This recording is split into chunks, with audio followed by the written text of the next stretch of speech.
André Versailles, je suis très heureux de vous retrouver à l'occasion de la parution aux Presses de la Cité d'un roman que vous publiez, dont le titre est Armande ou le chagrin de Molière. Alors, c'est un roman que vous avez écrit après avoir, lorsque l'on regarde un peu votre bibliographie récente, après avoir établi l'édition complète des contes et fables de La Fontaine aux éditions Bouquin.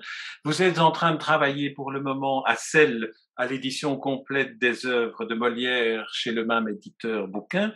Et alors, en marge de cette entreprise, vous publiez un journal intime apocryphe de Armande Béjart. Alors, ma première question, comment est-ce que ces travaux-là s'articulent-ils depuis finalement peut-être plusieurs années? Oui, bonjour Jean Geniot. Écoutez, voilà, ça fait effectivement une quinzaine d'années que je m'intéresse de près à Molière. Je l'avais connu déjà avant. Et comme je me suis intéressé à son œuvre, je me suis évidemment intéressé à sa vie et donc je me suis intéressé à Armande, sa femme. Donc voilà, donc je connais assez bien sa vie, du moins de ce qu'on peut savoir, puisque comme vous savez, il y a quand même pas mal de lacunes, notamment pour sa vie intime. Et donc voilà d'où c'est venu. Et c'est une femme qui m'a beaucoup intéressé parce que il y a 2 femmes dans la vie de Molière. Je crois qu'il y a la femme de référence, c'est Madeleine. Hem, Molière, jeune, adorait le théâtre. Je ne suis pas sûr qu'il avait pensé devenir acteur, mais ça, on n'en sait rien. Le fait est qu'il rencontre vers ses 20 ans Madeleine. Madeleine, à l'époque, est une actrice, elle a 4 ans de plus que lui. C'est une actrice parfaitement reconnue, tragédienne aussi, pas seulement comédienne. C'est aussi une femme qui, a une très bonne culture, elle écrit des vers, des sonnets, des éloges et cetera et elle est connue. C'est Molière une la rencontre. personnalité assez étonnante que Madeleine. Hein. C'est une personnalité qui a Fort. une vivacité qui est atypique par rapport à la situation de la femme au XVIIe siècle. Absolument, absolument. C'est une femme très vivante, elle a un côté courtisane, heu et c'est une femme qui a beaucoup séduit. À l'époque, où Molière la rencontre, elle était la maîtresse du duc de Modène, de qui elle a eu 2 enfants. Une première Françoise dont on ne sait rien, donc vraisemblablement décédée en bas âge comme, très, très Ouais. souvent, et la deuxième étant Armande. Et Molière la rencontre, ce qui se passe doit se passer, ils deviennent amants et ensemble, ils décident de créer une troupe de théâtre qui s'appelle tout simplement l'Illustre Théâtre, mais avec la tribu Béjart. Vraiment une tribu, quoi. Il y a ses frères, sœurs, et cetera et donc ils forment un petit noyau et devenir vont former une troupe. Madeleine a un statut particulier, elle est la seule qui peut choisir ses rôles et c'est vrai qu'elle est le Pygmalion, la Pygmalion, si on peut dire, de Molière et c'est important, parce qu'elle a une légitimité énorme, ce qui sera le problème d'Armande. C'est-à-dire que On va revenir aux différentes étapes de la vie de Molière, mais auparavant, j'aimerais vous interroger davantage sur la spécificité de ce livre, Armande ou oui, le chagrin de Molière, parce que finalement, la démarche que vous avez adoptée est celle de vous mettre à la place de Armande, dont vous imaginez qu'elle écrit un journal 20 ans après la mort de Molière, dont elle a été l'épouse, et euh, dans cette démarche-là littéraire qui consiste pour vous à vous mettre dans la peau d'Armande, mais pas pour qu'elle écrive des mémoires, mais pour qu'elle écrive un journal intime sous forme épistolaire, des lettres posthumes qu'elle adresse à Molière. Comment vous est venu, qu'est-ce qui vous a amené à utiliser cette approche-là, d'une part, et d'autre part, qu'est-ce que, à l'érudit que vous êtes, spécialiste de Molière, qu'est-ce que finalement ça vous a appris que vous n'auriez peut-être pas pu deviner? Alors évidemment, généralement, quand un écrivain veut faire revivre un personnage historique et se mettre à sa place, il lui fait écrire des mémoires.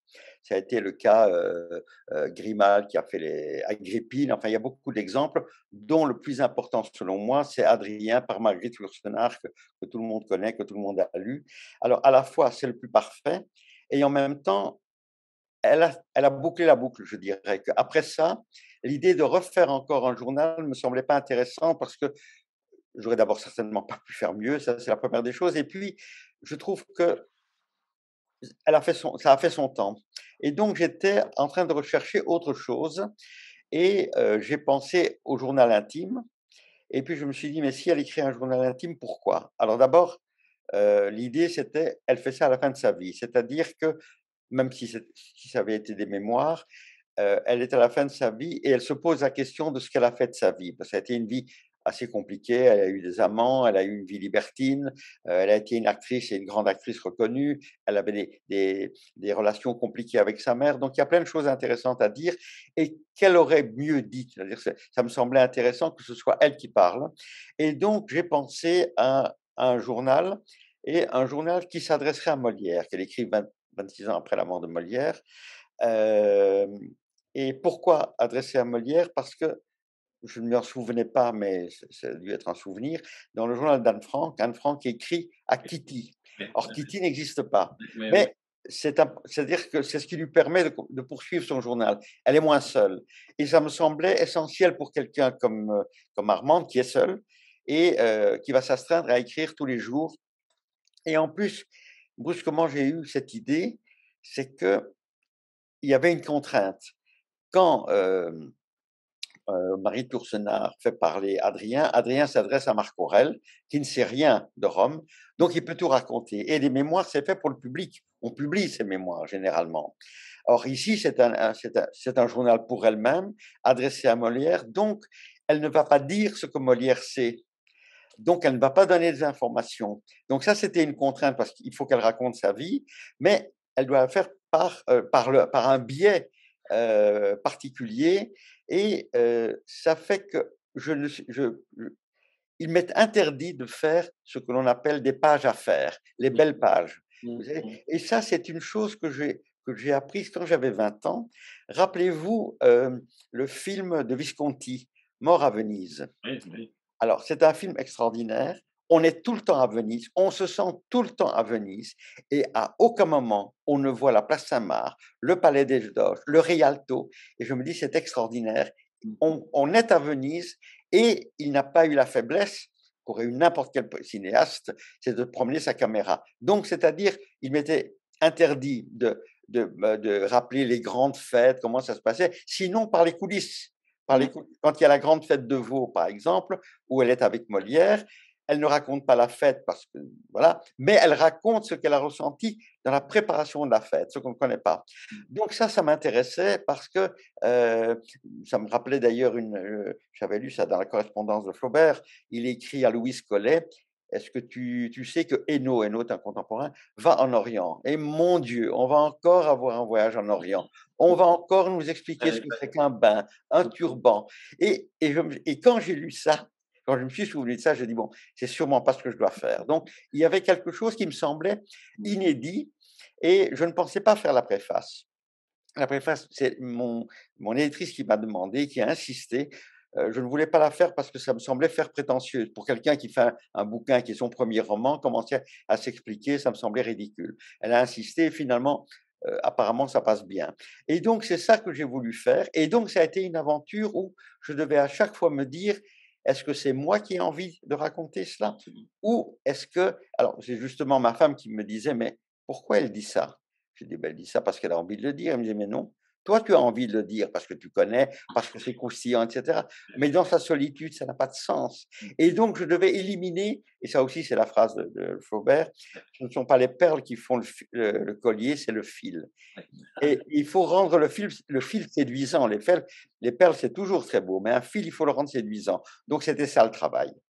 Alors, ce qui rend tout ce que vous venez de nous expliquer, rend en fait le roman, puisque c'est un roman finalement, puisqu'il y a une invention et l'imaginaire travaillent aussi bien que le style, parce il y a la contrainte du style quand même. Il faut chaque fois être à la place de celle qui tient la plume, c'est-à-dire une dame âgée, parce qu'à l'époque on est âgé beaucoup plus jeune que maintenant, et qui écrit à son ancien mari, à son mari décédé, et qui se souvient et qui partage avec elle des souvenirs. Ce qui vous permet aussi de raconter à travers les souvenirs que Armande évoque, toute une série d'épisodes vus à travers le quotidien, comme par exemple la tournée en province pendant 13 ans, l'illustre théâtre voyage en France et monte les tréteaux, etc. Et là, dans l'évocation qu'en fait Armande, ça vous permet aussi de glisser le quotidien, d'être avec eux. Oui, absolument, absolument, et le voir par ses yeux aussi. Alors, il y a aussi le problème de la langue, vous avez raison.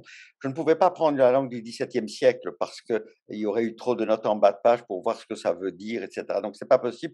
Donc, j'ai essayé de prendre une langue de la fin du XVIIIe. Donc, si vous voulez, l'idée, ce n'est pas de faire un pastiche, parce qu'alors ça aurait été une performance qui ne m'intéressait pas du tout, mais qu'on se rend compte qu'on n'est pas au XXe siècle ou au XXIe siècle, c'est-à-dire c'est comme vous voyez les anciennes maisons, vous ne savez pas très bien si c'est du 19e ou du 18e siècle, mais enfin, vous voyez que ce n'est pas fait par le Corbusier, quoi. Donc je voulais un langage qui soit patiné. Alors, j'en viens à ma première question initiale.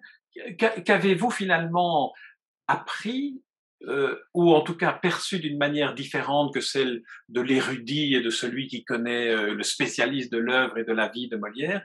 Qu'avez-vous appris en l'écrivant sous cette forme-là, à travers les souvenirs qu'en a Armande? Est-ce qu'il y a des éléments de la psychologie de Molière? Il faut rappeler peut-être à ceux qui nous écoutent qu'il ne reste aucun écrit de Molière, ou presque. Il a son contrat de Rien, rien, non, mariage, rien, il rien, reste rien, rien. rien, Et donc vous imaginez au début du livre que Armande a encore une malle dans laquelle se bien trouvent sûr. des documents qu'elle détruira à la fin de votre roman. J'espère que je ne spoilie pas trop, mais rien n'existe. Donc il y a aussi une grande liberté qui vous est donnée par la contrainte du roman Ouais, finalement. exactement. Exactement. En fait, ce que j'ai essayé de faire, c'est-à-dire que j'ai pris 3 repères. Un, c'est la fille de Madeleine, et c'est ce que je vous ai, c'est-à-dire une femme qui est ultra légitime. Voilà. C'est la grande femme. Alors c'est pas une femme écrasante, mais on se sent écrasé parce que elle a une légitimité forte et que c'est une formidable actrice. Et donc Armande doit se faire sa place. Alors donc c'est une femme, c'est la fille, donc la fille de sa mère, et elle est face à des comédiennes qui sont très talentueuses, qui jouent déjà depuis des années et qui voient d'un mauvais œil cette petite qui veut se faire des rôles, comme on disait. Et je me suis rappelé que Dusan, qui a été une des grandes sociétaires de la comédie française, avant la guerre et après la guerre, a un journaliste qui lui disait: «Mais au fond, la comédie française, c'est une grande famille, non?» Elle a dit: On peut dire ça, c'est une grande famille dans le genre des Atrides.»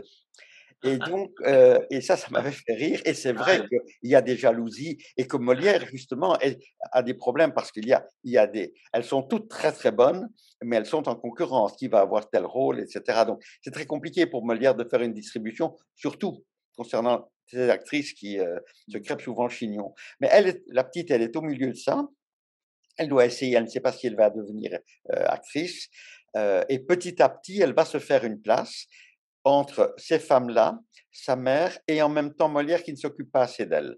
Parce que Molière, lui, quand il se marie, il a 40 ans et il a bien vécu. Il a bien vécu, il a connu des femmes, il a fait sa vie, et surtout il est écrasé par Louis XIV qui lui demande, comédie-ballet sur comédie-ballet, et ça, donc ça l'occupe pleinement parce qu'en plus, c'est pas pour dans 6 mois, c'est pour dans 15 jours, c'est pour dans 3 semaines. Il y en a une, paraît-il, même en 5 jours. Bon, on peut douter, mais enfin bon, de toute façon, il était vraiment très pressé par, par le roi, Louis XIV. par Louis XIV. Et alors, je disais au début que la grande chance de Molière, c'est, Madeleine, mais il a une deuxième grande chance, c'est la rencontre avec Louis XIV. Parce qu'il va devenir le comédien préféré du roi, et ça pose beaucoup de questions parce que, vous savez, les littéraires aiment beaucoup les grandes pièces, c'est-à-dire, L'école des femmes, Tartuffe, Don Juan, Le Misanthrope, et cetera, et regardent les farces déjà avec un certain recul, et certainement les comédies-ballets. D'autant plus qu'il est en service commandé, et donc ça n'a pas bonne réputation, quoi. Donc, je me souviens d'un bouquin de Pierre Brisson, qui était le directeur de Figaro, mais après la guerre, et pendant la guerre aussi, et qui a écrit un très très bon Molière, mais très désinvolte, vraiment très désinvolte, et qui dit finalement les comédies-ballets, ça assommait Molière, quoi. Il n'en avait pas envie. Et d'ailleurs, ce sont des vers de Mirliton. Enfin, il dit ça, hein. Alors, mais c'est un livre assez excitant. Il n'est plus réédité. Et il se trompe. Parce qu'en fait, Molière, d'abord, Molière est un saltimbanque qui va devenir un acteur, qui va ensuite devenir patron, qui va devenir metteur en scène. Ce n'est pas le terme de l'époque, mais peu importe. Et puis qui va devenir patron d'une troupe. Mais qu'est-ce qui l'intéresse? Il n'est pas auteur. Pourquoi est-ce qu'il écrit? Parce que donc la province est sillonnée par des troupes ambulantes. Donc des troupes se retrouvent parfois à 2 ou 3 dans la même ville, et elles ont toutes le même répertoire qui est dans le domaine public. C'est Corneille, c'est Rotrou, c'est Thierry Lhermitte. Donc c'est compliqué. Donc il va faire des petites farces. Et il écrit des petites farces. Et ça marche. Alors, il écrit une deuxième, une troisième, etc. Il se rend compte que ça marche bien. Et donc, il ne devient pas parce qu'il veut devenir écrivain, pas du tout. Mais il veut que la troupe tienne le coup. Donc, on a besoin d'un auteur. Et comme ce n'était pas un grand, c'est un saltimbanque qui est devenu un grand comédien, des types qui bâclaient comme ça des petites, comme on en a retrouvé deux, c'est la jalousie du barbouillé et le médecin volant. Bon, c'est des petites farces, elles sont drôles, mais ça ne va pas très loin. Il va quand même devenir l'extraordinaire écrivain que l'on connaît. Et puis, il y a cette question aussi qui est, qui est à la fois une des chances pour Armande, c'est-à-dire que le roi va lui demander de plus en plus des comédies-ballets, et il va les faire, et ce seront des expériences formidables pour lui parce qu'il doit tout inventer. Il invente Broadway. Broadway, sans Molière, ne serait pas. Donc et après ça, après Molière, ça va être l'opéra comique, etc. Et et donc, c'est une expérience formidable pour quelqu'un qui est un homme théâtre comme lui, parce que le roi lui offre la possibilité de faire des choses de manière gigantesque. Parfois, il y a des comédies, il y a 300 comédiens, pas sur la scène, parfois qui sont dans les cintres, donc ça, qui sont en train de bouger. Je veux dire que c'est des choses qui sont proprement hollywoodiennes, qu'on n'a plus jamais vues, parce que ce serait très lourd à en faire. Mais ça va être la chance d'Armand, puisque quand elle va devenir comédienne, Molière va lui donner, pas son premier rôle, mais très vite, va lui donner le rôle de la princesse d'Élide. Et elle va très bien jouer. Et la première est au moment des plaisirs de l'île enchantée, qui est les grandes fêtes de Versailles. Et, euh, et elle va être excellente. Et donc, elle va être assaillie de nobles qui lui font la cour et qui lui laissent comprendre qu'on pourrait aller plus loin. Et donc, c'est par ça que si il y a c'est à ce moment-là que l'on date les premières infidélités d'Armande. Parce que finalement, pour elle, qui est très jeune, tout ce qui est doré, c'est de l'or, quoi. Tout ce qui brille, c'est de l'or. Et donc, elle tombe là-dedans. Et c'est vrai que c'est très flatteur d'être comme ça, une espèce de diva qui a à peine 23 ans, quoi, hein, quand elle devient.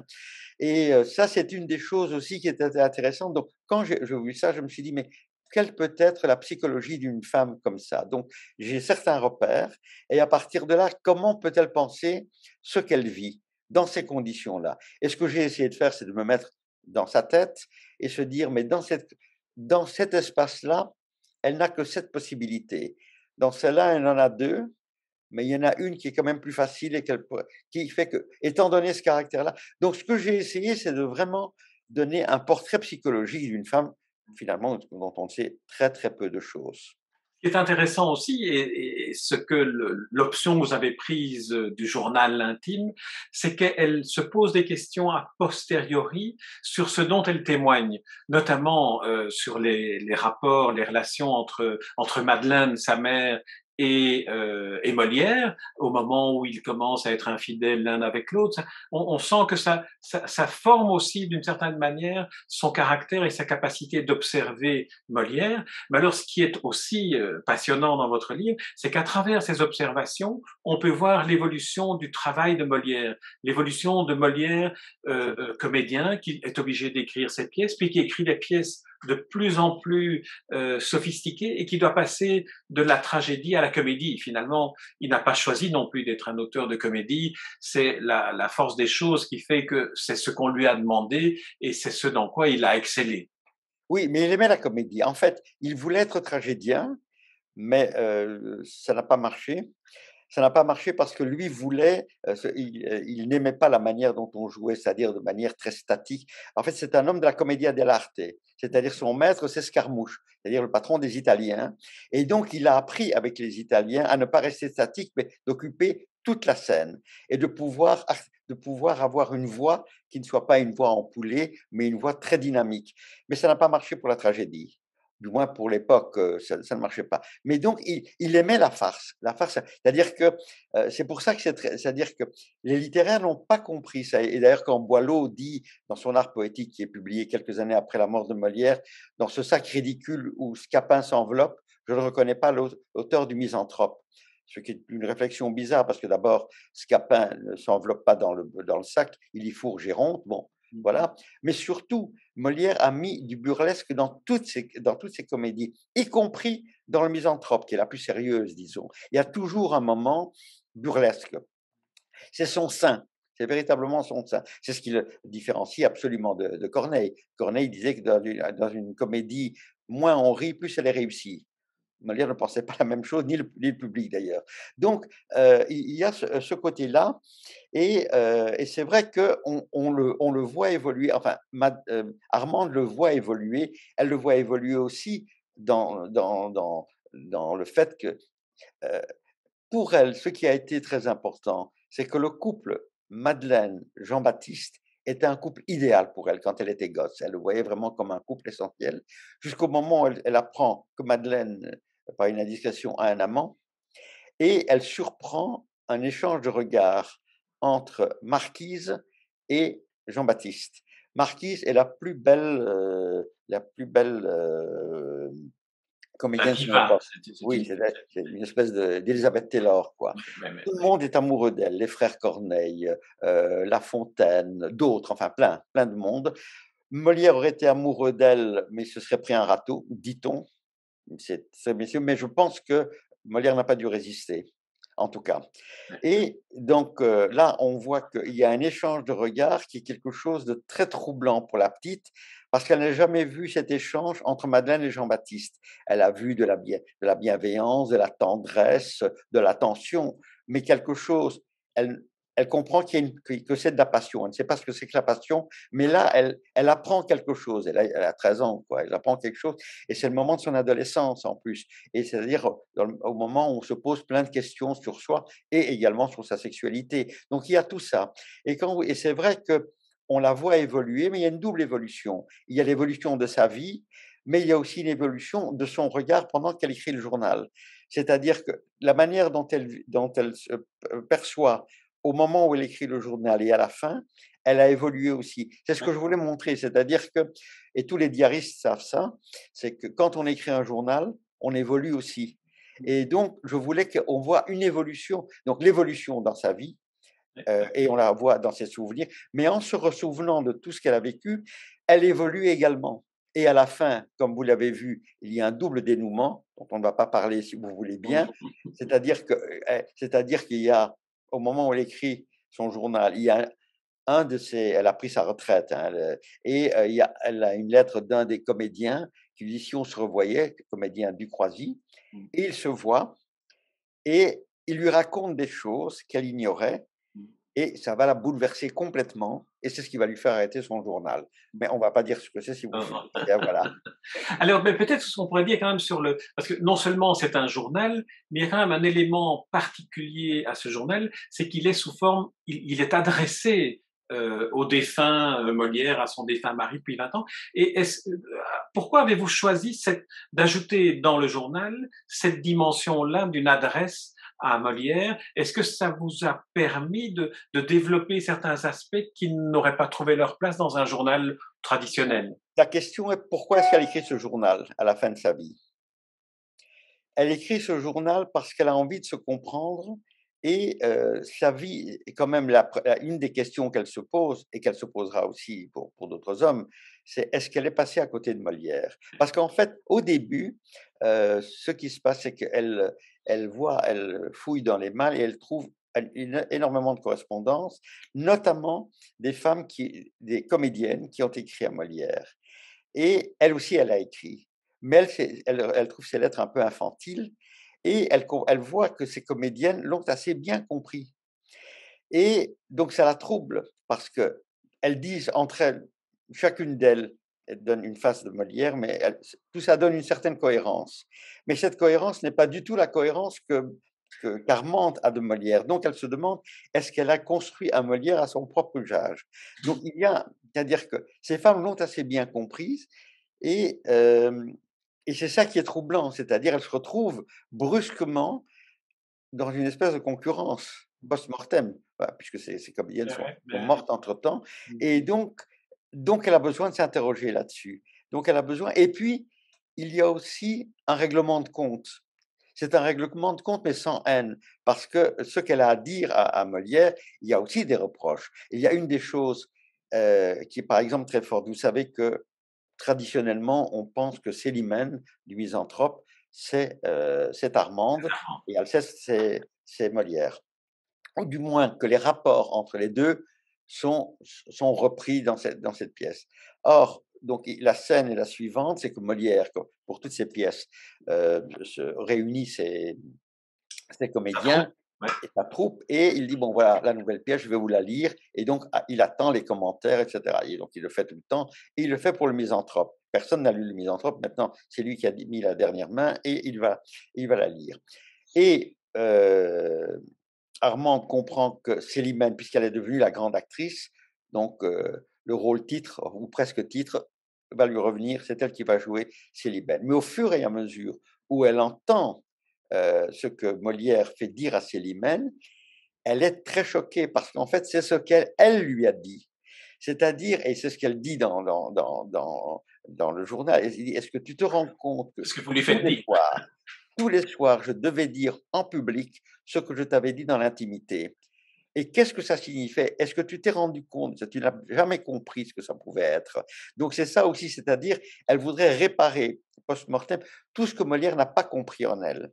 Mais bien plus tard, elle se rend compte, c'est-à-dire après la mort de Molière, il y a la fondation de la Comédie Française, c'est 7 ans après la mort de Molière, et alors les troupes se réunissent, et elle relit le Misanthrope, et brusquement, ce qui se passe, c'est qu'elle comprend que son mari, qu'est-ce que c'est que le misanthrope? Alceste ne comprend rien à Célimène, mais Célimène comprend Alceste.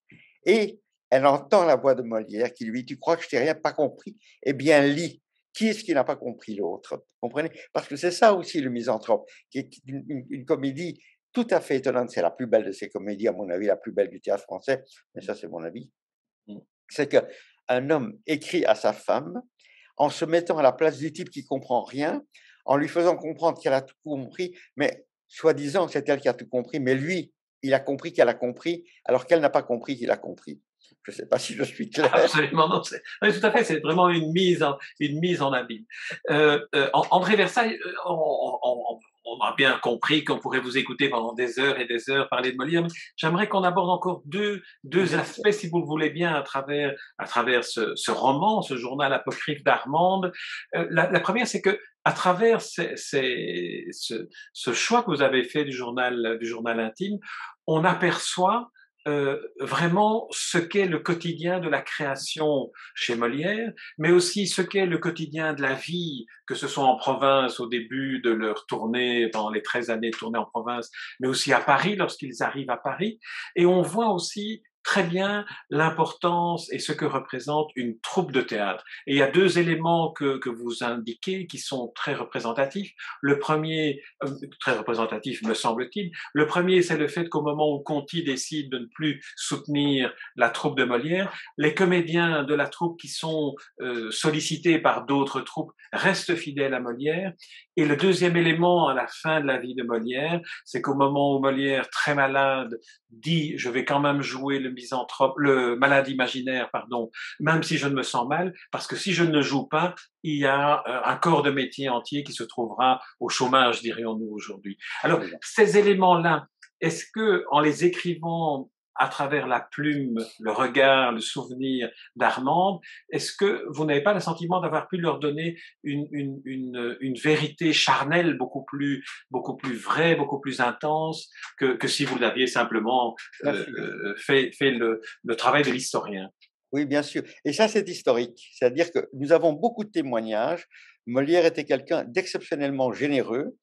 Ses acteurs l'adoraient. Alors, il y avait des bagarres aussi, hein, c'est certain. D'ailleurs, on le voit dans le bouquin. Mais ces acteurs l'adoraient. Mais il était attentif aux plus petits. Ce n'était pas seulement aux acteurs, mais à ceux qu'on appelait les gagistes, c'est-à-dire des gens qui faisaient du travail à la journée, etc. Donc, ça, c'est des choses. On a tous les témoignages parce que c'était quelqu'un qui était absolument généreux. Et il y a d'ailleurs, à un moment donné, le roi leur avait octroyé le Petit Bourbon. Il se trouve que le Petit Bourbon va être démoli, donc ils se retrouvent à la rue, comme on dit. Et immédiatement, le roi va leur proposer le palais royal, mais il y a il est en réfection, etc. Et pendant ce temps-là, le roi s'arrangera pour les inviter souvent à la cour. Du coup, tous les grands imitant le roi vont les inviter. Ça dure quelques mois. Et les comédiens, évidemment, il y a deux troupes concurrentes très importantes à l'époque, l'Hôtel de Bourgogne et le Théâtre du Marais, évidemment, qui vont s'empresser d'essayer de débaucher les acteurs. Il n'y a personne qui va partir. Et ça, c'est historique. C'est-à-dire, c'est quelque chose qui est... Et donc ça aussi, c'est quelque chose qui était agréable. J'ai passé quand même, ça fait quand même des années puisque je fais l'œuvre complète et et ce roman que je vis avec Molière et toute sa troupe. Et je crois que je n'aurais jamais mis. Alors c'est un boulot énorme. Je veux dire, je suis à 13 heures par jour, hein, mais je vous assure, je ne me serais jamais autant amusé, sauf peut-être avec Charlie Chaplin. C'est le seul concurrent que je crois que je peux Oui, avoir c'est pour vrai. Molière. Oui, c'est Vous vrai que savez l'idée que de rapprocher les deux. tout à fait. Alors non, Oui, mais oui, d'ailleurs c'est ce que je dis dans ma préface pour bouquin. Les deux ont le même, ont à peu près le même destin. Tous les 2 ont écrit des petits sketchs, tel cas qu'on a qui sont des films qu'on faisait en une journée, quoi. On mettait un policier, un pâtissier pour les tartes à la crème, et cetera et c'était bouclé. Personne n'imagine que Charlie Chaplin va un jour faire, City Lights, les temps modernes. Personne ne peut imaginer ça. Molière, c'est la même chose. Personne ne peut imaginer au début. Or, ils ont été aussi détestés, ils ont été adorés et détestés par tous les réactionnaires de la même façon. Et tous les 2 ont été, excusez-moi, tous les 2 aussi ont été, vilipendés pour leur vie amoureuse, de la même façon. Je veux dire, les 2 ont épousé, des femmes très jeunes, et puis, et pour les gens qui sont prudes, je veux dire que Molière a été détesté, évidemment, Charlie Chaplin, on le sait aussi, oui, quoi. oui, Ouais oui. et ces 2 géants aussi de la comédie, quoi. Absolument, absolument. Oui, non, c'est vrai que c'est une assimilation, une assemblage, une comparaison qui est très, très parlante. Alors, pour terminer cet entretien, André Versailles, j'aimerais vous poser une question peut-être plus personnelle, enfin, plus proche de vous. Vous écrivez dans la préface à un moment donné que de tous les livres que vous avez lus, on imagine bien que vous êtes un immense lecteur depuis l'enfance ou depuis l'adolescence, que finalement vous n'avez rien retenu des livres d'adolescence, mais que la découverte de Molière a été une sorte de révélation. Comment l'expliqueriez-vous aujourd'hui? Comment le jeune André Versailles s'est trouvé tout d'un coup confronté à une œuvre qui l'a submergé? Par hasard, Et, comme non, ça. mais comment se fait-il que ça vous ait frappé à ce point-là? Et au point que vous en connaissiez des extraits, des scènes complètes par oui, cœur, dites-vous. après, mais je veux dire là, par exemple, que ce soit, il y avait les Fourberies de Scapin, il y avait aussi le Bourgeois gentilhomme, je veux dire, Ouais, c'est vraiment des opulents, quoi, je veux dire et donc j'ai aimé alors évidemment le Misanthrope, ça vient et Don Juan, ça viendra plus tard, mais enfin, il y avait toutes ces pièces qui étaient tout à fait accessibles pour un gamin de 11 ans, je veux dire et puis je les ai vues au théâtre, heu et j'ai aimé, je veux dire et pour moi, c'est ce que je dis, c'est ce que je dis en préface, c'était le personnage de Sganarelle, c'était aussi, c'était un de mes personnages de chevet, j'allais dire, au même titre que Athos, que le Bourron rouge, heu que Lagardère. Je veux dire, j'étais évidemment un lecteur assidu du roman populaire, j'en ai lu, je peux pas dire combien, ouais, mais enfin beaucoup, beaucoup, mais Molière ouais, autant. Je veux dire, c'était la différence évidemment, c'est que je retourne très peu à mes amours de romans populaires, parfois de temps en temps, mais enfin pas régulièrement. Alors que Molière, j'ai continué à le suivre, je l'ai jamais lâché quoi. C'est pas par hasard que, bien plus tard, je compose les œuvres complètes quoi. C'est pour ça que le bouquin me l'a demandé. et une fois que les œuvres complètes seront achevées dans les librairies et dans les bibliothèques, vous allez faire quoi, André Versailles? Ah, écoutez, pour l'instant, mais je n'ai pas écrit une ligne, mais ça pousse dans ma tête.